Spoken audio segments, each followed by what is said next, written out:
They've seen something others haven't, a pattern beneath the surface that everyone else is too blind, too comfortable, or too cowardly to acknowledge. And once they see it, they can't unsee it. At first they tried to share it, but everyone dismissed them, laughed, called them extreme, and that's when the realization hit. People don't want the truth. From the outside, we see them as monsters. But here's what we miss. They don't feel like predators. They feel like the only person awake in a world that's sleepwalking toward destruction.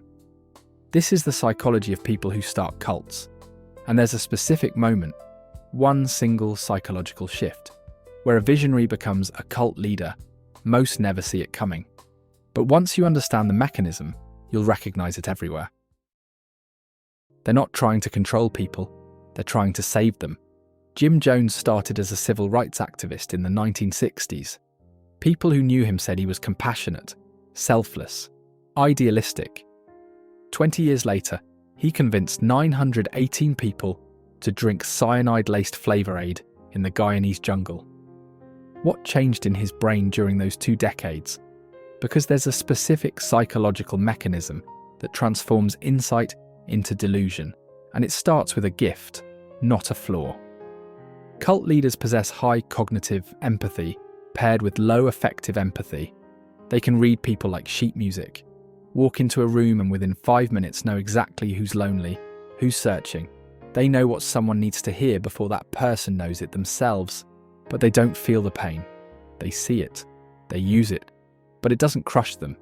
This is Machiavellianism, one of the dark triad traits. And here's the dangerous part. They can pass lie detector tests while lying. Because in their mind, manipulating someone toward the truth isn't manipulation, it's mercy. They talk in absolutes. The system is designed to keep you asleep. Your family doesn't understand because they're trapped. And people believe them, not because they're lying, but because there's always a grain of truth. The world is corrupt. People are disconnected. But then something happens that changes their brain chemistry permanently. Every new follower confirms their narrative. If one person believes them, maybe they're onto something. If 10 people believe them, they're definitely right. If 100 people quit their jobs and follow them into the desert, they're not just right, they're chosen.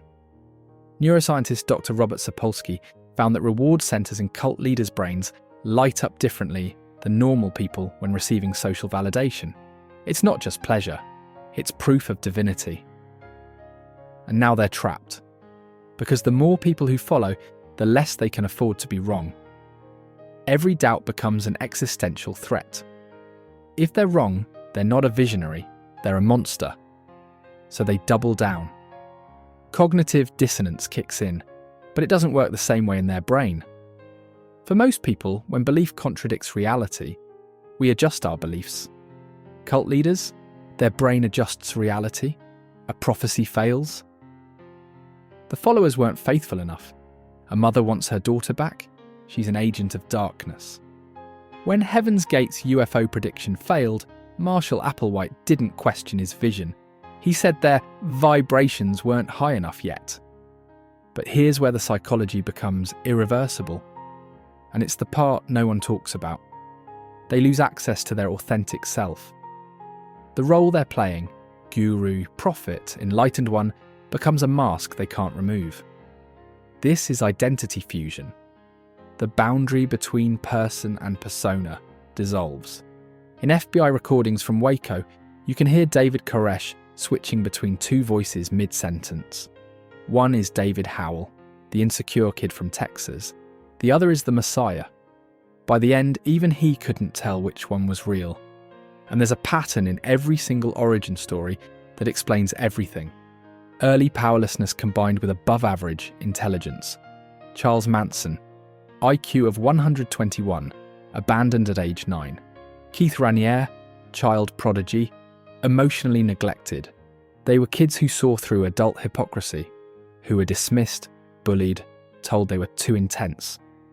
They learned early that the world doesn't reward truth, it rewards performance. So they became performers. Except now, the performance is their prison. Grandiose narcissism as a defense structure. They didn't start believing they were gods, they started feeling invisible.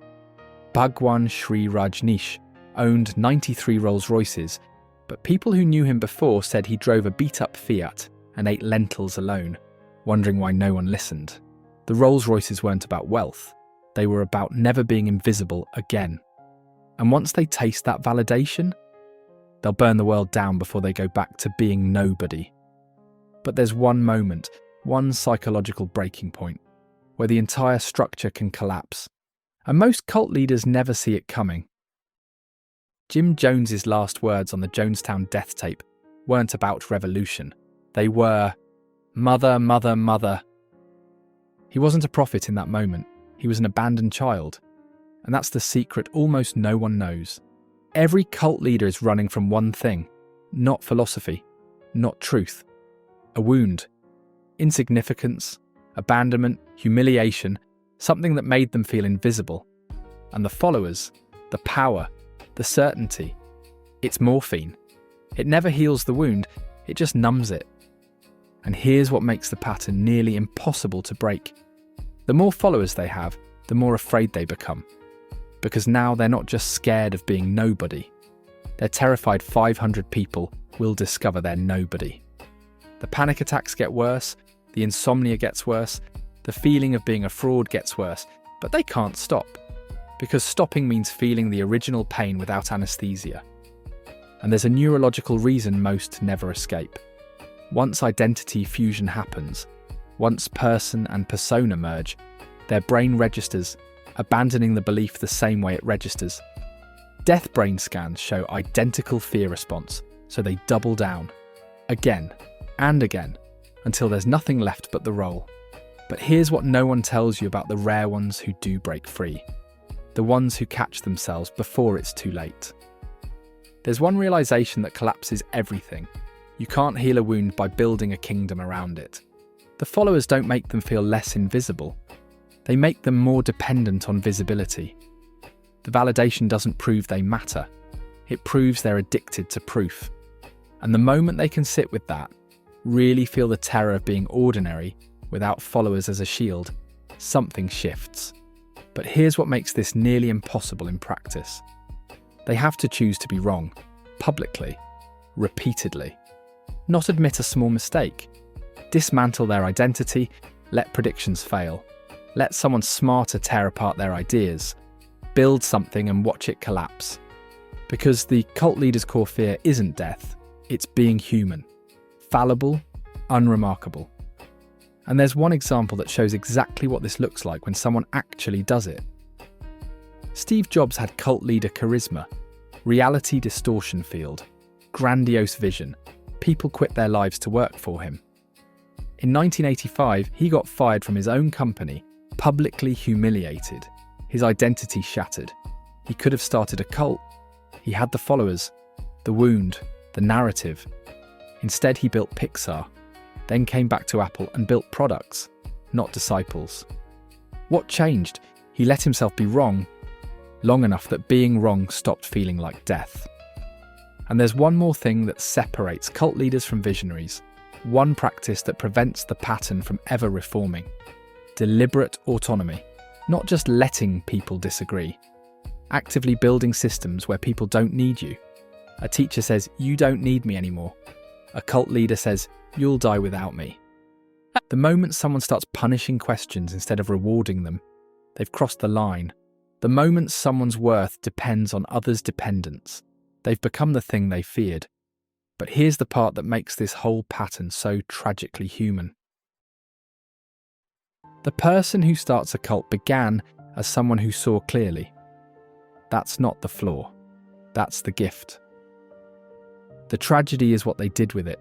They mistook their wound for a mission, their insight for supremacy, their pain for prophecy. But the same brain that can build a cult can build something that actually matters. The pattern recognition, the charisma, the refusal to accept comfortable lies. It can create instead of capture. The difference isn't intelligence. It's one sentence. What do you think? That's the sentence cult leaders can never say, because it acknowledges other people have access to truth too, that they're equals, not followers. If these patterns exist in someone, if they've felt that pull towards certainty, toward being the one who knows, they're not broken. They're at a crossroads. One path leads to a throne built on other people's fear. The other leads to work that stands on its own, whether anyone remembers their name or not. The first path promises you'll never be invisible again. The second path promises nothing. Accept this, you get to stay human. And in the end, that might be the only truth worth holding on to.